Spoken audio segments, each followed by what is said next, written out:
আসসালামু আলাইকুম। Kamrul agro and ইনকিউবেটরের পক্ষ থেকে সবাইকে জানাই আন্তরিক শুভেচ্ছা অভিনন্দন। তো আজকে এই জায়গায় ব্রুডিং করার জন্য একটা নতুন শেড বানালাম।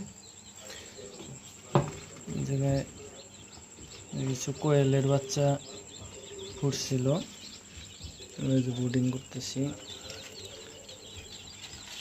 আরেক সাইডে দেশি মুরগির বাচ্চা আছে কিছু, তো এগুলোর কাজ করতেছি আস্তে আস্তে। তো 2 তলা বিশিষ্ট রিংঘর বানাইছি।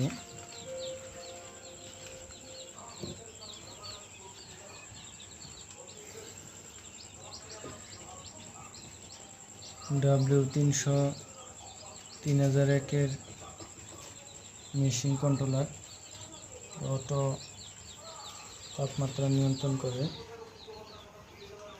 আর এই জায়গায় কাজ চলমান আছে, 2 তলা সিস্টেম করছে।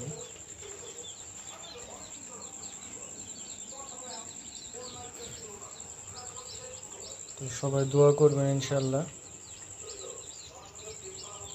আজকে এই পর্যন্তই। আসসালামু আলাইকুম।